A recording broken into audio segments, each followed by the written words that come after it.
Hello. Thank you for that introduction, Olga. I am Renata Rawlings-Goss. I am at the National Science Foundation, and I'm going to talk to you about big data.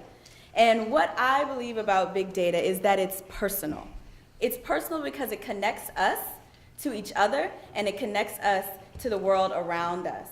So specifically, during the first day of a baby's life, actually, we as humanity generate 70 times more data than is stored in the Library of Congress on that one child. And 90% of US babies have an online profile before they're 2, 30% before they're born in the form of a sonogram. So that tells you that we all have big data. So when I get these questions a lot. What is big data and how do we know that we have it? So we know that we all have it now, but the definition I like best is when you have too much data to deal with your current tools. So that means if you think first about yourselves, think about you and the data that's generated about you. So you have your travel data, your insurance, your health care, your social media clicks, everything that you do online, and do you have the tools or the know-how to analyze all that data about you and bring it together and create value? And really the answer we get most times is no. And if you scale that up to when you're dealing with companies and nations that collect data on people, but also the environment around us, our weather, our use of soil, you can see that we have this data fog that comes in, and it gets really messy really quickly. And so that messy data either overwhelms people, worries people, or excites people about their opportunities. So if you're in the overwhelmed category, you are not alone, because even companies we think have it all together, like Google, this is what they do with messy data. Especially Google around retail advertising, geodata, and some other data sources, does have a huge number of humans in the loop. So what did I just hear there?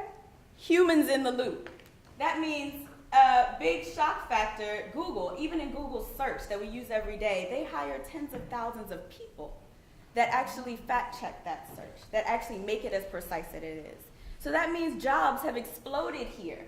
That means every sector, they need people. There's 200,000 now, 1.4 million projected by 2020. Even the US government has gotten in on this, but they just hired a new chief data scientist for the nation, DJ Patil. So this is great, because it gets rid of some of the Terminator view that I get with the worriers sometimes. The computers are going to take over and kill us. But the problem is, there are legitimate worries, but maybe that's not the first one, right? And the legitimate worries that actually do come up with big data are problems like the distribution of power, this inequity between people who collect data and for people who actually provide it. Also that when you combine data together, you can identify people. You can get more personal than you meant to. And also, even intentionally or unintentionally, you can discriminate by leaving people out, singling people out, or breaking up groups, or singling out groups and discriminating. So why bother? One of the reasons is because there's world-changing opportunities here. So this is saying we can now have the opportunity to take control of our own data in our health, and to say that we can create drugs for you, not just your demographic, you particularly. Also, we can look for first responders and give them real-time updates. We can look at water in the West. And big data is really here for us now in our pop culture. The Philadelphia Eagles use sensors right now to detect motion and injury in their players. Even here, this comedian used the demographics for his act. And here in DC, there's sensors that check for listening for gunshots to see if they can detect shooters before, on the street. So that means that it's here, and it's a part of our lives. So what's the role of government in this movement of data? And one of the things is that we're working on a national big data strategic plan. So where should we be putting money to really seize the opportunity of big data, but also reduce the risk and preserve our values in this space with data? So the first thing, it's been 2 years, and what we've been doing is listening. One is getting input from federal agencies, from community leaders, from academics, from industry, to see what are the things that are really needed and what are the pieces that are missing to get all of the good things we want and to preserve the things that we hold dear. So the things that come out, the priorities that we really went through were first this first bucket, we need tools, we need education, we need infrastructure, you have to access the data. But then you get to the second phase where you need to not just take it from understanding, you need to be able to take action on that data. And then finally, you need to look at how do we want to live with the data, and how do we work together to coordinate things that individual people can't do alone. So what I've been looking at is this idea of privacy and how it's racked up with access and security. And what are the rules of the road here for data? And how do you get the data? How do you protect it? And how do you know when enough privacy is enough, when privacy is preserved?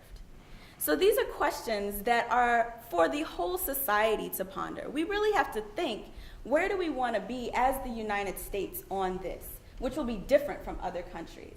We don't want to be all out, where we lose out on world changing and we can slip in our standings in the world, but we don't want to be all in, where we lose some of our civil liberties and individual privacies either.